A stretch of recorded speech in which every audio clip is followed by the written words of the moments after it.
À la une de ce journal, l'ouverture de la Next FinTech Forum. La 5e édition de ce rendez-vous de la finance digitale s'intéresse aux commerçants en plus des autres chaînes de valeur. Les enjeux ESG RSE au sein des entreprises africaines étaient au cœur de la conférence annuelle sur la création de valeur partagée organisée par Artwork International et ES Partenaires. 2 ans après sa mise en œuvre, l'Observatoire national de l'emploi et de la formation a installé ses organes de conseil, de gestion et de conseil scientifique. Et à Sakassou, la plateforme de la société civile pour la paix et la démocratie a procédé récemment à l'installation des ambassadrices de paix. Des précisions dans cette édition.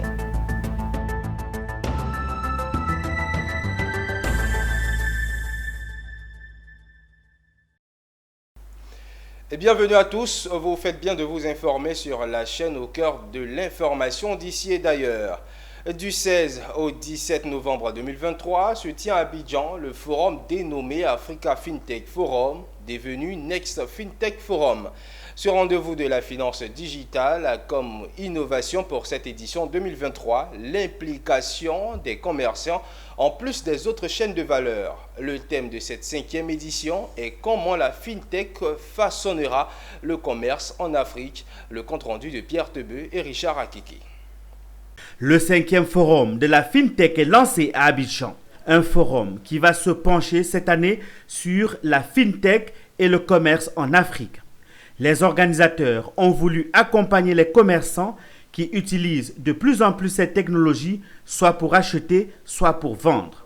Ces commerçants manquaient sur la liste des participants depuis la première édition. Cette fois, ils sont à l'honneur et au cœur des échanges. Ce rendez-vous de la finance digitale en Afrique promet des innovations. Il sert de plateforme prospective et inclusive pour aborder les défis et les opportunités du secteur. C'est de permettre aux femmes commerçantes aujourd'hui, qui sont celles qui dominent les activités de commerce, mais malheureusement qui sont dans le secteur informel, de pouvoir bénéficier d'un accompagnement, de nouveaux types de mécanismes, aussi bien par le secteur privé, qui développe des services, par exemple, pour la finance, pour le crédit, qui soient spécifiquement dédiés à leurs besoins, que nous puissions regarder quelles sont les entraves particulières qui empêchent cette femme-là de pouvoir avoir accès aux services financiers. À travers la FinTech, à travers par exemple les plateformes de vente en ligne, elles peuvent exposer leurs produits, vendre au-delà de leur pays et étendre vraiment leur activité à l'échelle mondiale. Au menu de cette édition, des conférences, du réseautage, des visites de stands et bien d'autres. Sur place, pour ce premier jour, les exposants sont déjà très nombreux. Aujourd'hui, que vous utilisez le MTN Money, le Move Money, Wave ou autre, peu importe les différents pays, vous pouvez acheter et vendre pour faire vos différentes transactions. Donc on est juste cette passerelle-là qui va permettre aux utilisateurs de facilement accéder à l'achat ou à la vente. Disons que le salon nous aide à plusieurs niveaux. Déjà, ça nous permet de faire connaître notre solution. Voilà. Il y a des compétiteurs, ça nous permet aussi de voir aussi comment notre solution peut être améliorée.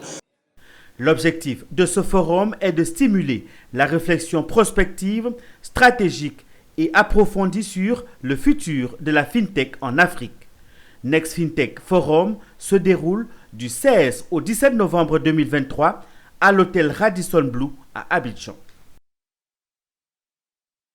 Et un mot de graduation dans cette édition, la cérémonie de remise de diplôme de Master 2 en droit et sécurité des activités maritimes et océaniques de la 7e promotion dénommée DESAMO s'est tenue ce mardi 14 novembre à l'Académie régionale des sciences et techniques de la mer.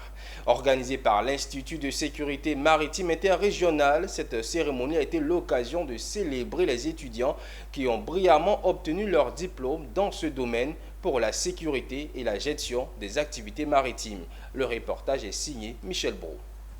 Ils sont 29 étudiants certifiés de la 7e promotion en Master 2 des droits et sécurité des activités maritimes et océaniques, aptes à faire valoir leurs droits dans leurs administrations. Ces auditeurs ont reçu leur diplôme après avoir achevé 10 mois de formation en ligne dans ce domaine.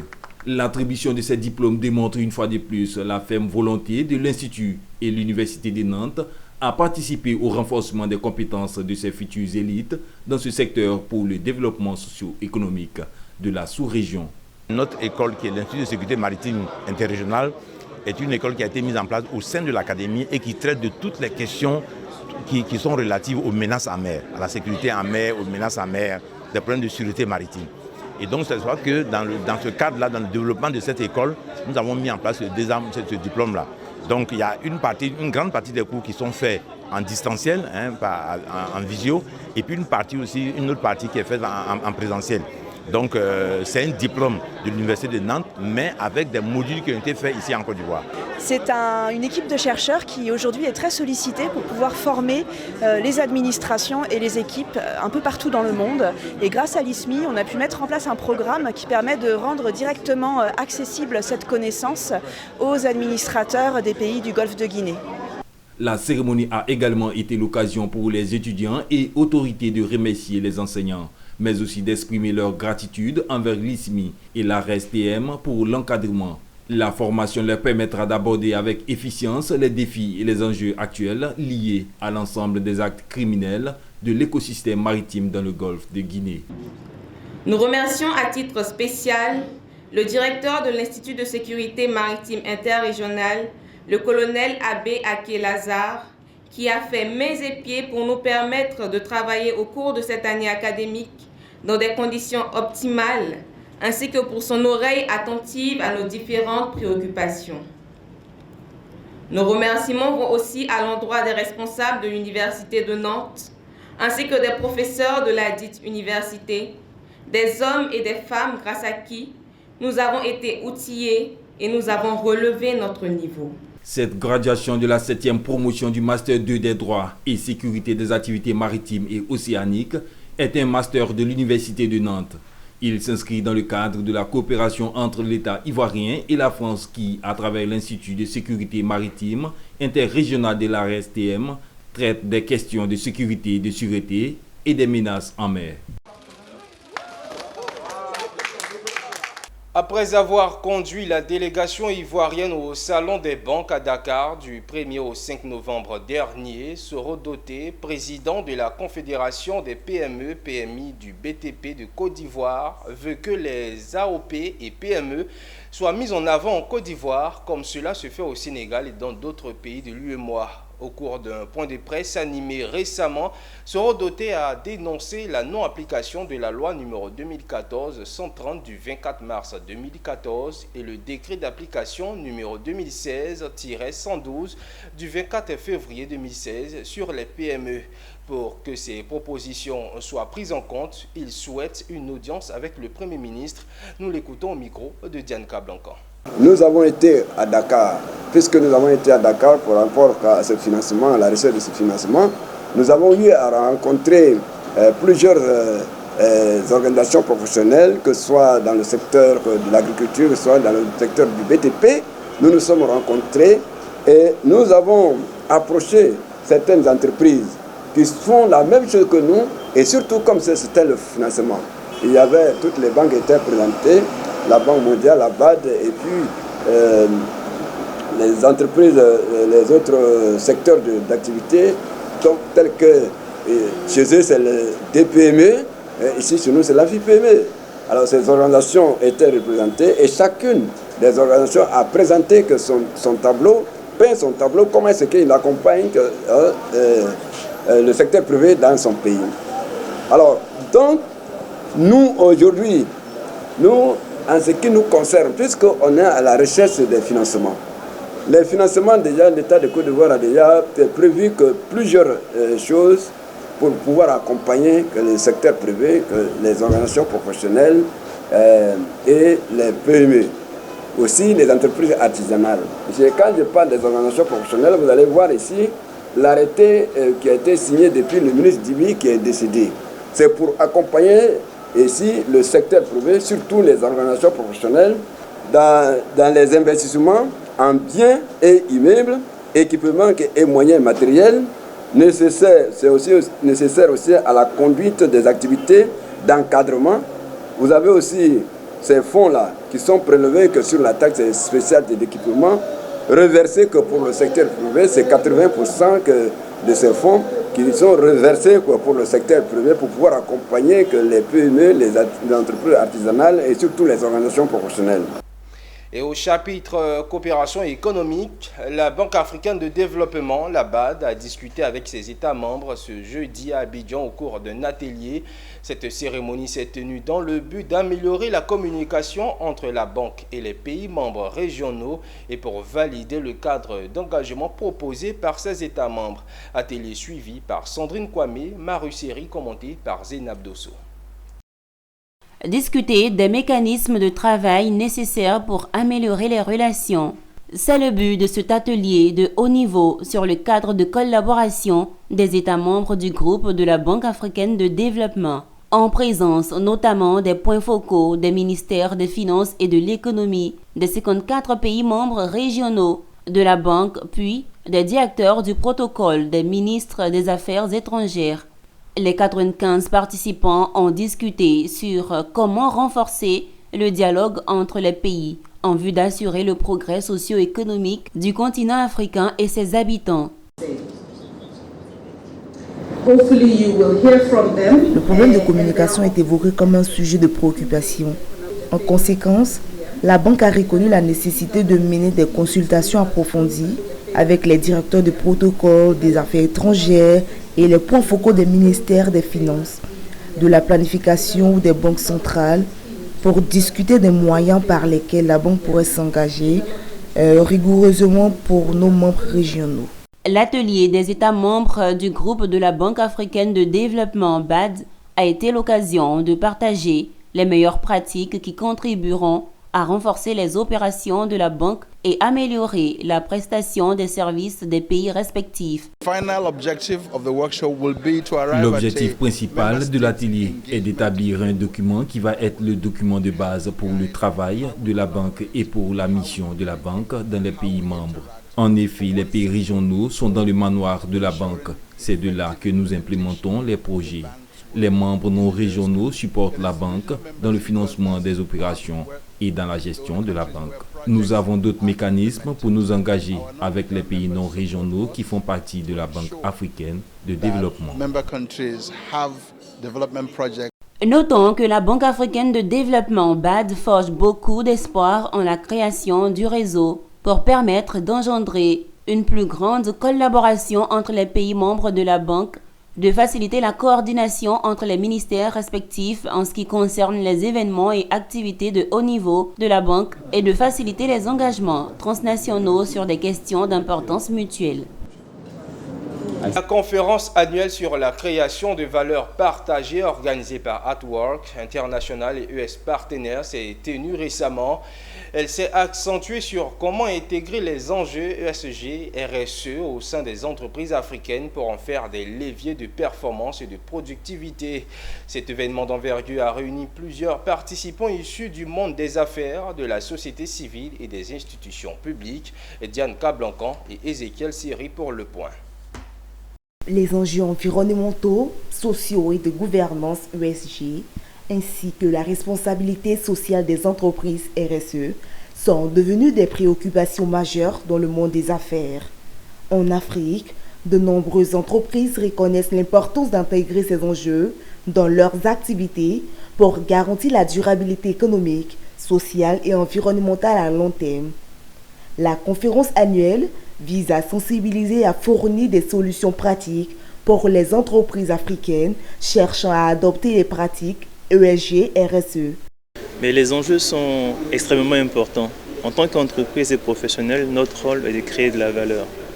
Si cette valeur est originellement destinée aux actionnaires, aux parties prenantes, aujourd'hui, les enjeux liés en fait au réchauffement climatique font que cette valeur doit nécessairement être partagée.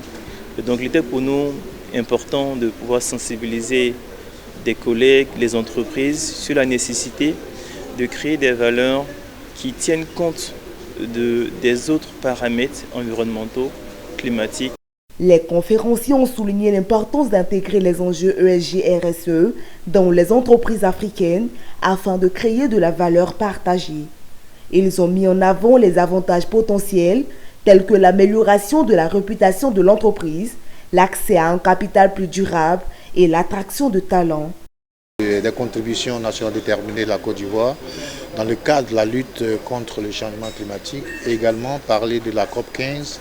Ce qui a résulté de la COP 15, c'est Abidjan Legacy Programme, qui est un programme très fondamental dans non seulement la valorisation de l'agriculture, mais aussi la création de chaînes de valeur au niveau agricole, la lutte contre la sécheresse et la désertification en Côte d'Ivoire.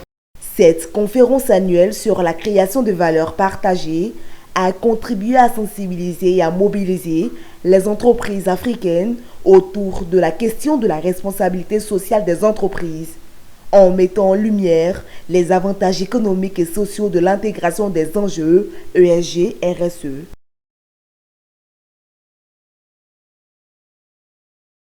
Intéressons-nous à l'emploi et à la formation. L'ONEF, c'est l'Observatoire national de l'emploi et de la formation. Elle a été mise en place le 17 juillet 2021 pour coordonner les systèmes d'information sur le marché du travail. Aujourd'hui, les organes dont le conseil de gestion et le conseil scientifique ont été installés officiellement 2 ans après sa mise en œuvre. Découvrons avec Zinab Dosso et Tima Traoré les objectifs assignés à ces agents après leur installation officielle. Je vous installe dans vos différentes charges. Bonne mission. Les voici. Ce sont eux les membres qui ont été nommés pour coordonner la gestion des systèmes d'information sur le marché du travail. Un objectif assigné à l'ONEP, Observatoire national de l'emploi et de la formation en 2021. Ce sont 16 membres du conseil de gestion et à leur côté, 12 membres du conseil scientifique issus des ministères techniques. Ces agents ont pour mission, entre autres, de contribuer au renforcement de l'adéquation emploi-formation, d'élaborer la cartographie des emplois en adéquation avec le plan national de développement et la politique nationale et de réaliser les études sectorielles et thématiques sur le marché du travail. Nous attendons leur appui. Si vous avez bien remarqué, les ministères d'où ils sont issus ont un intérêt dans la problématique de l'emploi. Concrètement, le secteur privé nous remonte les besoins en formation, par exemple. Notre mission à nous, en tant que conseil de gestion, c'est d'apporter des idées et des directives et des directions à prendre par l'ONEP, tout ce qui concerne emploi et formation. C'est un collège, c'est plusieurs entités qui se retrouvent pour parler de l'emploi, pour parler du travail. Pour le ministre Adama Kamara de l'Emploi et de la Protection sociale, représenté par son directeur de cabinet, c'est une nécessité d'être au plus près des réalités du marché du travail, indispensable pour construire des réponses raisonnées aux problèmes d'emploi et de chômage. Vous le savez, la question et la problématique de l'emploi dans un pays comme la Côte d'Ivoire où la majeure partie de la population est jeune et en quête d'emploi est une préoccupation qui revient souvent à l'oreille du gouvernement. Il y a de cela quelques années, on a eu quelques, incompréhensions, quelques difficultés sur la question du taux de chômage en Côte d'Ivoire. Je pense que l'ONEF vient à point nommé pour apporter des clarifications. Notons que la création de l'ONEP vient pour renforcer le dispositif d'observation du marché du travail à travers la collecte, l'analyse et la diffusion de données régulières et fiables sur l'emploi. Et une page de municipalité dans ce journal. Ce 14 novembre 2023 a eu lieu à la salle Mel Théodore de l'hôtel communal du Cocody la deuxième réunion du conseil municipal de la mandature 2023-2028. Il s'est agi pour le conseil municipal de faire le point de ses activités. Le point avec Eunice Bogo. Ce mardi, à la salle Mel Théodore de l'hôtel communal de Cocody, le maire Jean-Marc Yassé avait autour de lui le conseil municipal, le conseil consultatif et l'administration municipale. C'est la 3e réunion du conseil municipal de la mandature 2023-2028. Une occasion de faire le point des différentes activités menées. Il s'agit, entre autres, de la messe des élus à la paroisse Saint-Jacques des Deux-Plateaux pour demander la grâce et la bénédiction de Dieu afin de réussir la mission pour servir les populations. Les participants se sont félicités de leur engagement Lors des obsèques de feu, le général Ouassenon Koné, ex-vice-président du Parti démocratique de Côte d'Ivoire, PDCI, père de Ouassenon Nelly Patricia Awa, deuxième adjoint au maire. Enfin, le conseil municipal a félicité le maire Jean-Marc Yassé pour la réussite de la 16e édition du championnat d'Afrique de taekwondo. C'est la seconde fois que la Côte d'Ivoire organise une édition du championnat d'Afrique de taekwondo après 1979.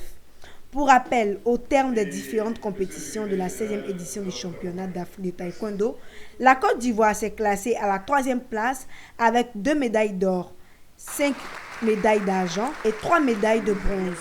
Ce qui aura retenu l'attention au cours de cette 3e réunion de ce conseil municipal, c'est bien et les perspectives du développement au bénéfice des populations de Cocody.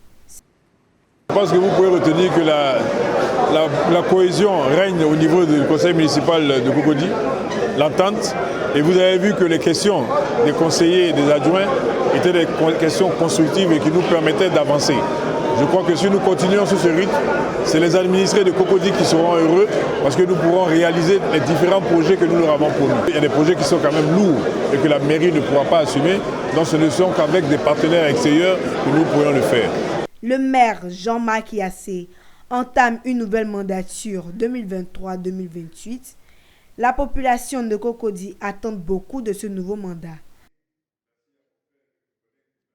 Dans le chapitre sport et santé, ce mercredi s'est déroulé en marge de la Journée internationale du diabète, la 7e édition de la grande randonnée pour la lutte contre le diabète au Parc national du Banco, organisée par le Lions Club International. Cette journée a permis de sensibiliser l'ensemble des participants sur cette maladie, tout en les incitant à une pratique régulière du sport par la marche, mais aussi à la réhabilitation du matériel de ce parc. Michel Brault. Plus de 350 participants ont répondu présents à la 7e édition de la grande randonnée pour la lutte contre le diabète au Parc national du Banco. Enfants, jeunes et adultes n'ont pas ignoré ce rendez-vous sportif au cœur du poumon de la capitale économique. Des étirements et fitness ont été exécutés par les randonneurs avant de disparaître dans le parc pour un parcours de 7 km à pied. Cette journée spéciale a été l'occasion pour les organisateurs de participer au renforcement du matériel de cet espace forestier et de souligner l'importance de cette activité pour une vie saine et lutter contre le diabète. Nous avons été approchés justement par l'OIPR qui ont des besoins encore. Nous avons décidé justement par cette collecte de pouvoir réhabiliter l'entrée nord du côté de la Maca, l'entrée du Banco, réhabiliter le plan. Il y a un plan au niveau de l'herbatorium qui permet de nous orienter au sein du Banco et ensuite pouvoir refaire les marquages sur les essences d'arbres qui manquent pour pouvoir identifier les différents arbres. Donc c'est pour ça que nous sommes venus ce matin avec différents partenaires qui nous accompagnent, qui nous financent pour que nous puissions réaliser ces différentes œuvres qui sont à un montant environ de 6 millions de francs. Les professionnels de la santé ont saisi l'occasion pour édifier les participants à la pratique régulière du sport afin de se mettre à l'abri de cette maladie. Il est conseillé de marcher fréquemment, au moins 30 minutes si possible par jour, au moins 1 heure si possible 3 fois par jour. Il est conseillé aussi d'observer un régime alimentaire, de surveiller sa courbe de poids donc, et d'éviter de prendre beaucoup de poids. Nous, en tant que sportifs, c'est dans ces endroits que nous faisons notre sport. Donc plus ces endroits sont préservés et plus c'est favorable à vraiment l'expression de notre sport. Maintenant, pour ce qui concerne le diabète, il faut que nos populations sachent que le premier traitement contre le diabète, les médecins pourront confirmer, c'est l'activité physique. Tout le conseil que nous pouvons donner, c'est de demander à tous ceux qui sont ici présents, tous les participants, de vraiment pratiquer le sport. S'ils peuvent pas, il y a plusieurs types de sports. S'ils ne peuvent pas courir, ils ne peuvent pas faire du vélo. Mais je pense que la marche, c'est un sport assez facile pour tout le monde. La 7e édition de la grande randonnée pour la lutte contre le diabète est célébrée chaque année par le Lions Club depuis son centenaire en 2017. Elle contribue à la réalisation des services sociaux du Parc national du Banco par des rénovations et l'équipement en matériel de ce parc. À Yamoussoukro, au Sénat, la commission de la recherche, de la science, de la technologie et de l'environnement a examiné le mardi dernier le projet de loi portant promotion des startups numériques. Ce projet de loi a été présenté aux sénateurs par Ibrahim Khalil Konaté, ministre de la Transition numérique et de la digitalisation, représentant le président de la République. Face aux sénateurs de la commission de la recherche, de la science, de la technologie et de l'environnement, le ministre de la Transition numérique et de la digitalisation, Ibrahim Khalil Konaté, dans son exposé, a évoqué le rôle important des startups numériques dans l'économie nationale. À travers le projet de loi portant promotion des startups numériques, le gouvernement de Côte d'Ivoire entend les accompagner en mettant en place un cadre stratégique, institutionnel et juridique propice à leur développement. Cette loi permettra de donner un cadre à ces startups-là, de sorte à ce qu'elles puissent exécuter les missions pour lesquelles elles sont en création, avec toutes les facilités d'accompagnement que l'État peut leur apporter. Voilà un peu ce que représente cette loi, qui est une première en Côte d'Ivoire, de sorte à permettre à l'État de donner cette, je dirais, cette couveuse qu'il faut aux startups pour éclore. Puisque leur modèle n'a pas été bâti autour d'un business model qui a déjà prouvé l'existence d'un marché, on veut les accompagner, les couver, les incuber, de sorte à ce que, bien entendu, elles puissent avoir tout leur potentiel de croissance. Au terme des discussions, le projet de loi portant promotion des startups numériques a été adopté à l'unanimité des membres présents de la commission. Le reportage était signé Charles Kouakou. À Sakassou, la plateforme de la société civile pour la paix et la démocratie a procédé récemment à l'installation des ambassadrices de paix et monitrices d'alerte précoce. Outillées aux techniques de préservation de la paix, de prévention et de gestion des conflits, elles sont désormais aptes à accomplir leur mission.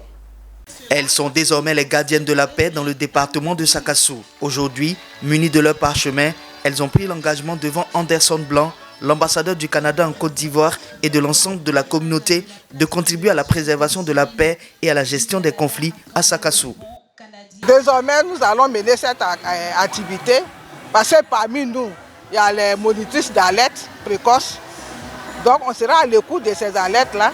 Et dès qu'on nous appelle, on sera sur le terrain. Donc nous allons pour l'année 2023-2024, nous allons établir notre plan d'action.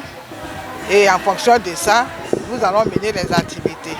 Pour illustrer leur nouvelle mission, les ambassadrices de paix et monitrices d'alerte précoce ont campé des rôles à travers un sketch et participé à un échange sur les impacts négatifs de la désinformation au sein des communautés. L'installation de cet instrument de préservation de la paix, de prévention et de résolution des conflits s'est faite en effet en présence des autorités administratives, sécuritaires et coutumières et surtout devant l'ambassadeur du Canada en Côte d'Ivoire, dont le pays appuie techniquement et financièrement la plateforme de la société civile pour la démocratie et la paix grâce au Fonds canadien d'initiative locale.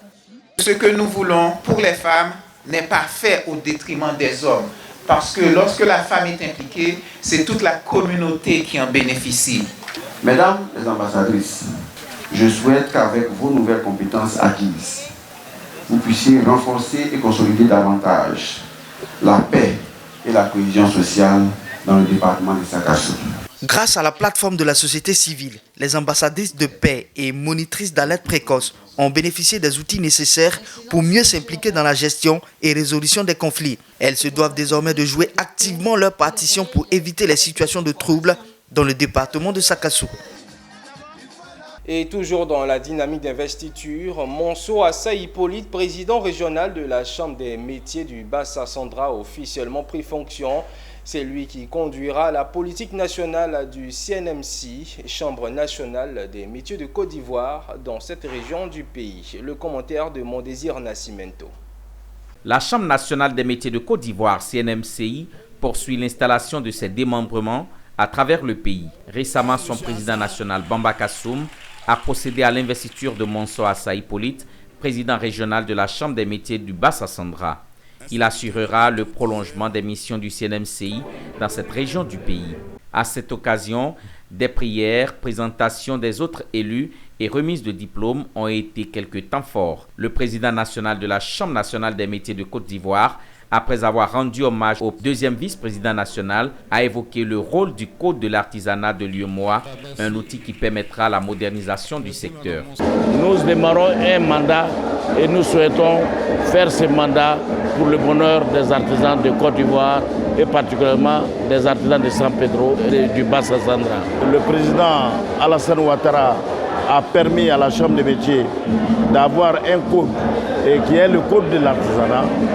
Et il y a le code communautaire de l'UEMOA important sur les activités de l'artisanat qui réglemente le secteur. Alors nous allons appliquer ces textes. Le président régional de la Chambre des métiers du Bas-Sassandra et deuxième vice-président au niveau national, Hippolyta Samonso, a invité quant à lui les artisans à se faire immatriculer. Nous venons donc de faire mon investiture avec tous les membres, tous les élus du Bas-Sassandra ici à l'hôtel Sofia de San Pedro. Et nous voulons profiter de cette occasion pour rendre grâce à Dieu et dire merci aux autorités du pays qui ont pu doter notre chambre de tests. Il est bon de noter que ce nouveau président régional installé couvre tout le Bas-Sassandra avec 8 départements, notamment Bouyo, Fresco, Gueyo, Meagui, San Pedro, Soubré, Sassandra et Tabou. Et en dehors de nos frontières, l'Académie chinoise des sciences agricoles tropicales veut mettre en œuvre un plan d'action visant à améliorer le rendement du manioc à plus de 17 tonnes par hectare contre une moyenne inférieure à 10 tonnes dans certains pays d'Afrique subsaharienne. L'annonce a été faite au cours du 2e forum de coopération agricole sino-africaine qui se tient du 13 au 16 novembre à San. Et en transport, Ethiopian Airlines a dévoilé un protocole d'accord avec Airbus pour l'acquisition de 11 gros porteurs de modèles A350-900. La convention a été actée à l'occasion du salon aéronautique de Dubaï. Il permettra au transporteur éthiopien de diversifier sa flotte composée en grande partie de Boeing et participera au développement de son réseau, notamment des lignes long courrier. Selon son plan d'expansion baptisé Vision 2035, Ethiopian Airlines devrait doubler sa flotte d'ici l'année dite. Cette feuille de route lui permettra également d'élargir son réseau à 207 destinations, ce qui boostera son trafic annuel qui dépasse déjà la barre des 12,5 millions de passagers ces dernières années. Et voilà qui met un point à cette édition. Merci de l'avoir suivi. Restez en notre compagnie. Le programme se poursuit sur la télé utile.